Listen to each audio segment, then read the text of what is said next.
بارگاہ رسالت معاب صلی اللہ علیہ وسلم میں درود پاک کا ہدیہ پیش کریں۔ اللہم صلی علی سیدنا و مولانا محمد معدن الجود والکرم وآلہ واصحابہ الکرام وابنہ الکریم وبارک وسلم صلاة دائمتا سرمدا ابدا۔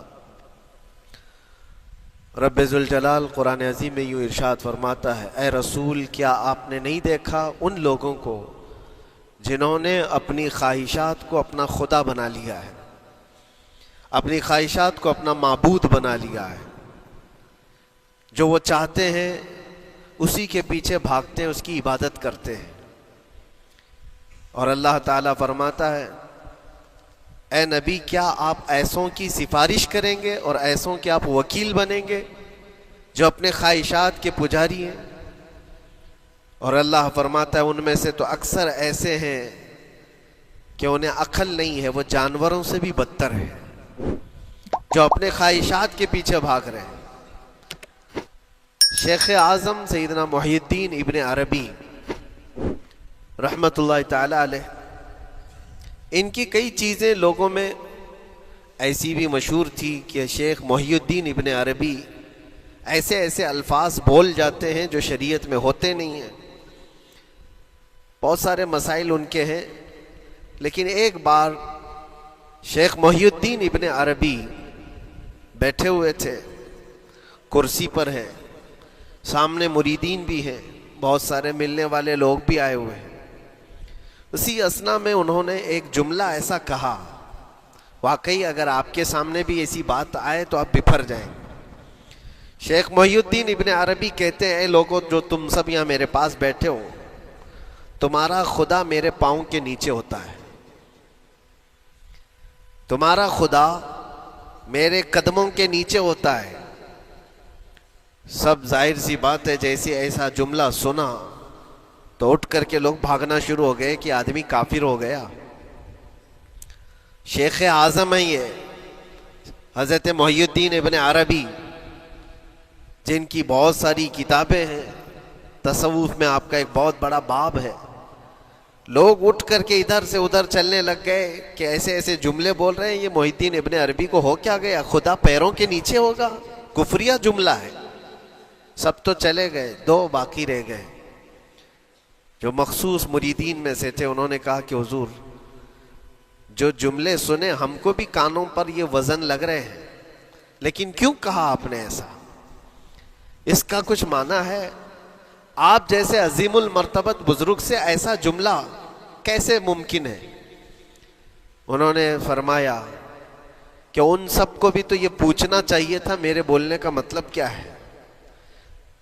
فوراً بدگمانی کیا اور بھاگ گئے۔ تم دو باقی رہ گئے، میں بتاتا ہوں کہ میں نے یہ جملہ کیوں کہا تھا۔ تو کرسی پر بیٹھے تھے اور چٹائی نیچے بچھی ہوئی تھی یا قالین بچھی ہوئی تھی جس پر لوگ بیٹھے ہوئے تھے۔ آپ نے اپنے ان دو مریدین سے کہا یہ چٹائی اٹھاؤ۔ چٹائی اٹھائی تو دیکھا وہاں پر سونے کے چاندی کے سب سکے رکھے ہوئے تھے جو شیخ محی الدین ابن عربی کے پیروں کے نیچے تھے۔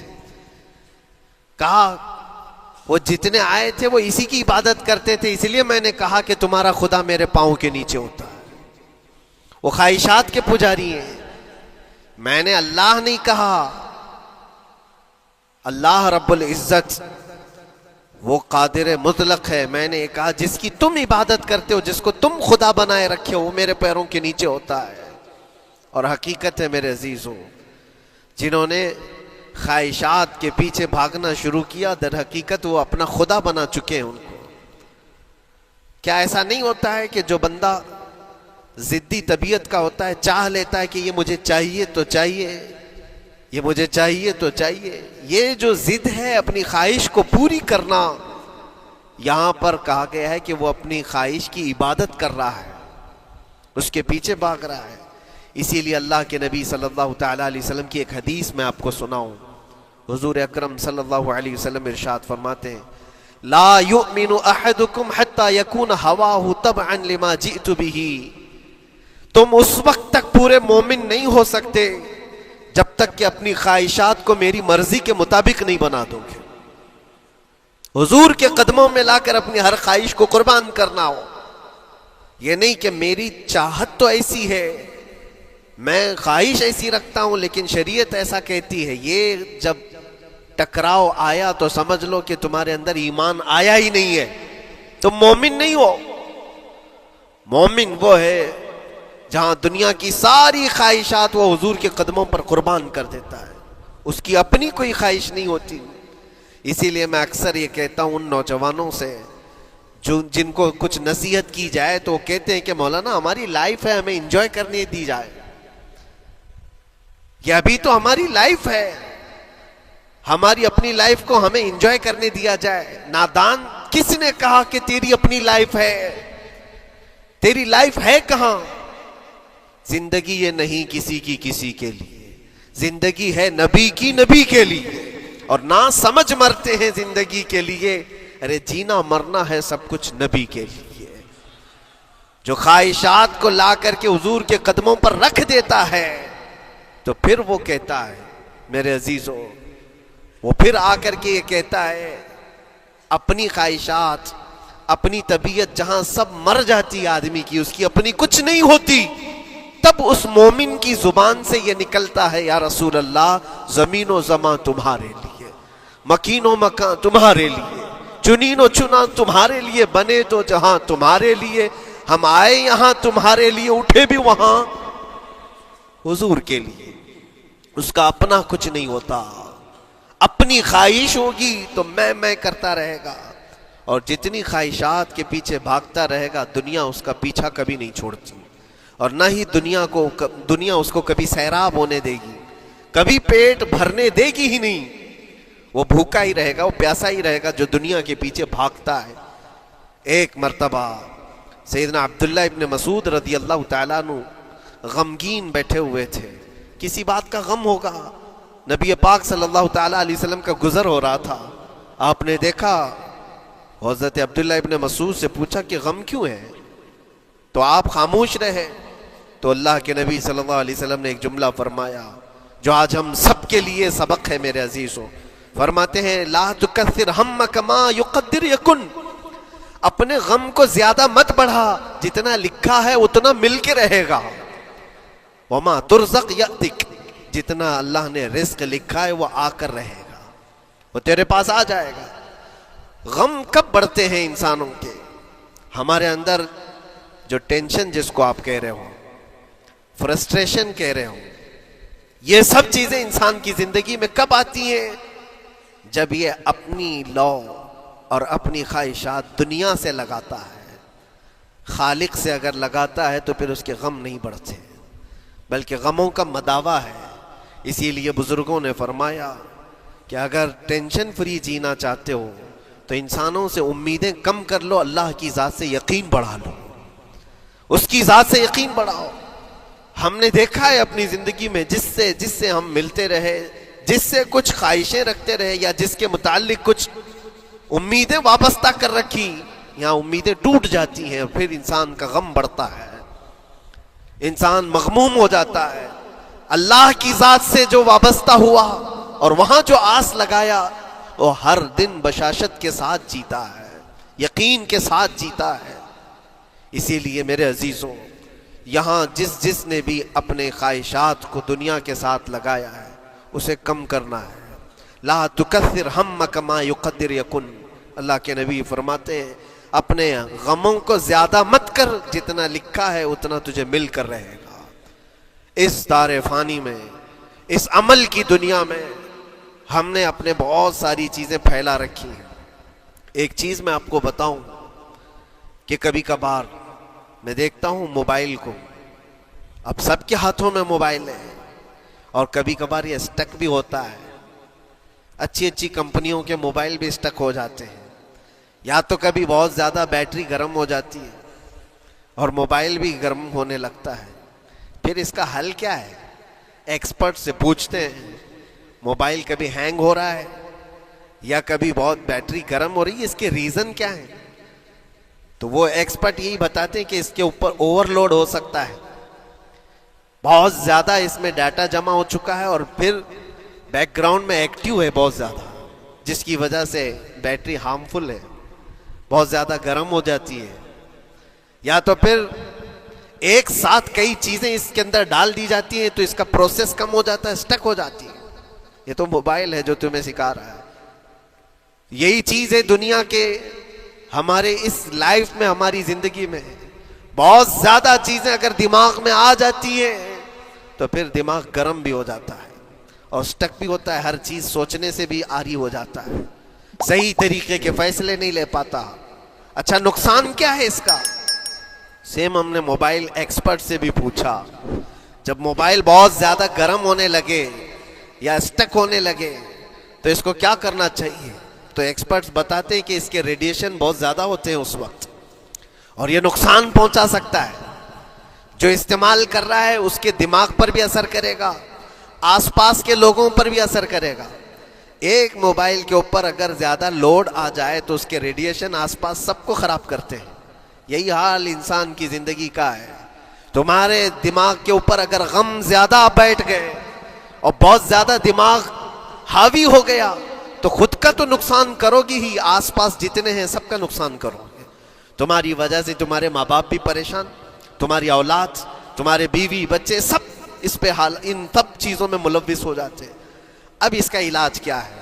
کہا گیا موبائل کو آف کر دو، ڈیٹا کم کر دو، اس کے اندر سے کچھ چیزیں ڈیلیٹ کر دو، پھر یہ اپنے نارمل حالت میں آ جائے گا۔ سیم آپ کے لیے بھی ہے، دماغ میں دنیا کے بہت سارے فطور بھرے ہو تو تھوڑی چیزیں ڈیلیٹ کر دو، تھوڑے دنوں کے لیے اپنی اس ایکٹیو لائف کو روک دو اور آ جاؤ اللہ کی بارگاہ میں اور آنکھ بند کر کے اس کی طرف لو لگاؤ، اس لیے کہ ہماری بیٹری جو چارج ہوگی وہ خالق کائنات سے ہی ہوگی، بنانے والا ہی بہتر جانتا ہے اس کی زندگی کس چیز سے چلتی ہے۔ اور اسی لیے کہا ہے، امام غزالی رحمۃ اللہ تعالی علیہ فرماتے ہیں، جو بندہ اللہ کے ذکر سے کئی دن تک غافل ہوتا ہے تو مردہ لاش ہے جو چل رہا ہے، بازاروں میں جو چل پھر رہا ہے، ذکر الہی نہیں کرتا تو اس کی روح ختم ہونے کے قریب آئی ہے، یہ زندہ لاش ہے۔ یہاں زمانے ہو گئے، مہینوں بیت گئے، برسوں ہو جاتے ہیں، کتنے دن ایسے ہیں آپ نے اللہ کے ذکر کے لیے الگ سے وقت نکالا ہو؟ کہاں ہے وقت؟ نماز بھی ایسے پڑھ کر کے بھاگ جاتے ہیں جیسے لگتا ہے کہ کوئی چیز ہمارے اوپر سوار تھی، جلدی سے ہٹا دی اور بھاگ گیا۔ نہیں میرے عزیزوں، ہماری روح جب بیمار ہوتی ہے، ہماری روح کو جب بھوک لگتی ہے تو اللہ کے ذکر سے اس کا علاج بھی ہوتا ہے اور اس کو رزق بھی ملتا ہے، لیکن ہم رزق دیتے ہی نہیں۔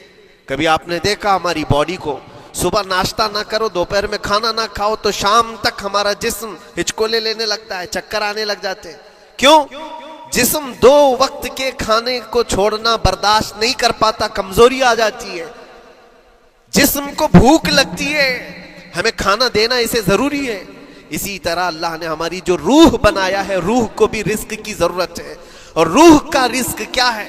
روح کا کھانا پینا کیا ہے؟ کاجو بادام میوے پستے کھا کر کے روح کو طاقتور نہیں بنا سکتے۔ فرمایا گیا روح کی غذا اللہ کا ذکر ہے، جب بندہ اللہ کا ذکر کرتا ہے تو اس کی روح کو طاقت ملتی ہے اور روح کمزور نہیں رہتی، طاقتور بن جاتی ہے۔ عزیزان گرامی وقار، پھر میں خلاصتاً یہ بات کہوں گا کہ ہم نے دنیا میں اتنی ساری چیزیں پھیلا لی ہیں، اتنے سارے، جس کی وجہ سے غموں کا بوجھ ہمارے دماغ پر طاری ہے، اور ایک وقت وہ آئے گا جب ساری چیزیں چھوڑ کر کے فوراً بھاگنا پڑے گا، نکلنا پڑے گا۔ کچھ لوگوں کے متعلق کہا گیا ہے کہ روح نکلنے کے وقت اس کو بہت تکلیف ہوتی ہے، سب کے لیے نہیں، کچھ ایسے لوگ ہیں جن کی روح نکلنے کے وقت درد زیادہ ہوتا ہے، تکلیف زیادہ ہوتی ہے مرنے کے وقت۔ پوچھا گیا کیوں؟ کہا کہ یہ روح جو ہے اس کی ساری بنائی ہوئی چیزوں میں اٹکی ہوئی ہے، اس کی اولاد میں بھی ہے، اس کے مال میں بھی لگی ہوئی ہے، اس کے گھر میں بھی لگی ہوئی ہے، اس کے جائیداد میں بھی لگی ہوئی ہے۔ روح جب نکل رہی ہوتی ہے ان سب چیزوں سے بھی نکل رہی ہے، جہاں جہاں اس کی خواہشات لگی ہوئی تھی سب جگہ سے کھینچا جا رہا ہے، تو درد بڑھتا چلا جاتا ہے، تکلیف بڑھتی چلی جاتی ہے، اور پھر وہ جب دیکھ رہا ہوتا ہے خالی ہاتھ جا رہا ہو، تکلیف زیادہ ہوتی ہے۔ اسی لیے میرے عزیز اللہ کے نبی صلی اللہ تعالیٰ علیہ وسلم کا جب آخری وقت آیا، آپ کے وصال کا وقت آیا، حضور نے اپنی بیویوں کو بلایا، ازواج مطہرات کو بلایا اور پوچھا کہ کس کے پاس کتنا سونا ہے، کتنا زیور ہے۔ ازواج مطہرات نے کہا میرے پاس اتنا ہے، ان کے پاس اتنا ہے۔ سب نے اپنے چاندی سونے کے زیورات لا کر پیش کر دیا۔ حضور پاک صلی اللہ علیہ وسلم نے فرمایا اے میری بیویوں، اے میری ازواج، اگر تم چاہو تو یہ سب اللہ کی راہ میں خیرات کر دو، اللہ کی راہ میں اس کو وقف کر دو، خیرات کر دو۔ بیویوں نے پوچھا یا رسول اللہ صلی اللہ علیہ وسلم، کیا آج سے سونا چاندی پہننا حرام ہو گیا ہے؟ کیا ہمارے لیے ناجائز ہو گیا ہے؟ نبی پاک صلی اللہ علیہ وسلم نے فرمایا نہیں، زینت تو تمہارے ہی لیے ہے، سونا اور چاندی تمہارے لیے ہے، حرام نہیں ہے، ناجائز نہیں ہے، لیکن میں دیکھ رہا ہوں میری زندگی کا آخری وقت آ گیا، میں رب ذوالجلال کی بارگاہ میں جانے والا ہوں، میں یہ چاہتا ہوں کہ اس حال میں دنیا سے جاؤں کہ میرے گھر میں سونا چاندی کا کوئی ٹکڑا پڑا ہوا نہ ہو اور اللہ کی بارگاہ میں فقیر اٹھایا جاؤ۔ یہ نبی پاک صلی اللہ تعالیٰ علیہ وسلم کی خواہش ہے کہ میں اللہ کی بارگاہ میں اس حال میں جاؤں کہ میرے گھر میں کوئی چیز رکھی ہوئی نہ ہو، سونا اور چاندی، مال و دولت۔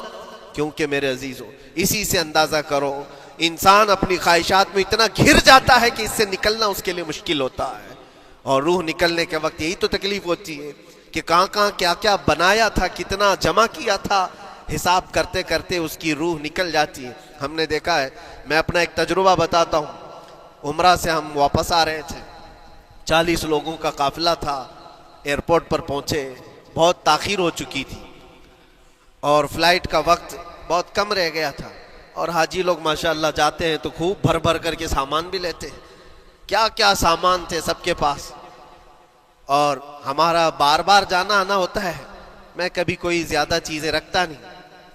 ہم تو آگے نکلے، گروپ پورا تھا اور سارے لوگ سامان لے کر کھڑے تھے، وقت گزرتا گیا، فلائٹ جہاں چیک ان ہو رہا تھا سامان، انہوں نے کہا کہ 25 کلو سے زیادہ کا الاؤڈ نہیں ہے، اور یہاں 40 کلو لے کر بیٹھے ہوئے تھے، میرا تو تھوڑا سا لے لے، تیرا تو تھوڑا سا لے لے، ایک دوسرے کو پیش کر رہے ہیں۔ 3-4 لوگوں نے تو مجھے پکڑایا کہ آپ کے پاس سامان کم ہے مفتی صاحب، آپ تھوڑا سا ہمارا لے لو، جس کا لے سکتے تھے لے لیا۔ پھر اس کے بعد 1 گھنٹے سے کم ٹائم بچا تھا، انہوں نے کاؤنٹر کلوز کر دیا۔ میں نے دیکھا 20 سے 25 حاجی ایسے ہیں جن کا سامان بکھرا ہوا ہے، اور کیا لے جا سکتے ہیں ہاتھ میں، وہ بھی 7 کلو 8 کلو اتنا ہی تھا۔ ان کی خواہشات میں دیکھ رہا تھا، کوئی مسلح اٹھاتا ہے، کوئی کھجور اٹھاتا ہے، کوئی کہتا ہے نہیں میرے بچوں کے لیے کھلونے لیا تھا اس کو لے لیتا ہوں، وہ لے لو تو مسلح چھوڑنا پڑتا ہے، یہ لے لو تو کھجور چھوڑنا پڑ جاتا ہے۔ کسی نہ کسی طرح سے وہ لوگ آخری وقت 2-4 چیزیں لے کر کے نکل رہے تھے، اور بکھرا ہوا پورا سامان ایئرپورٹ پر ایسے ہی موجود تھا۔ 1-2 کلو نہیں، کتنے کلو کا سامان چھوڑ کر کے یوں ہی آنا پڑا۔ یا تو پھر فلائٹ کے سفر پہ جاؤ یا سامان میں لگے رہو، 2 ہی آپشن تھے، اور کون وہ چھوٹے سامان کے لیے اپنا سفر ملتوی کرتا۔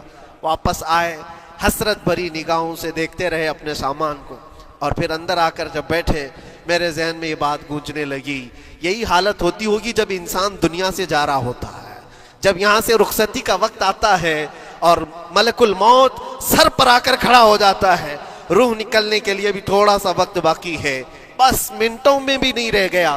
جب اس کو نظر آتا ہے، اب یہ سوچتا ہے اتنی نمازیں باقی رہ گئی، اتنی زکوٰۃ بھی رہ گئی، حج بھی تھا، اور بھی کچھ چیزیں کسی کے دینے کے باقی تھے، قرضے بھی تھے، کس چیز کی نصیحت کروں، کس چیز کی وصیت کروں؟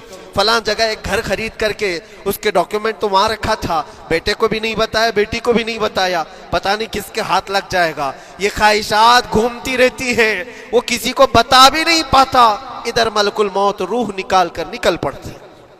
یہ انسان کی شارٹ لائف ہے، مختصر سی زندگی ہے، جہاں یہ خواہشات دھری کی دھری رہ جاتی ہیں۔ اسی لیے شیخ سعدی نے بہت اچھی بات فرمائی، ایک بادشاہ نے اعلان کیا تھا اپنے وزیروں میں سے ایک کو، اس سے بہت خوش ہوا اور کہا جا آج تجھے میں اتنی جائیداد دوں گا، اتنی زمین، اتنی پراپرٹی دوں گا، جتنا تو اپنے ہاتھ میں ایک لکڑی لے کر گھیر دے گا، جتنی زمین تو گھیرے گا اتنی تیرے نام لکھ دوں گا، لیکن اس کے لیے ایک شرط ہے، صبح یہ لکڑی لے کر تو راؤنڈ مارنا اور اتنا گول سرکل بنانا سورج ڈوبنے سے پہلے پہلے تک، جتنی زمین گھیر لے گا وہ پوری تیرے نام پر۔ اس نے سوچا کہ اتنی بڑی زمین میں گھیر سکتا ہوں، ایک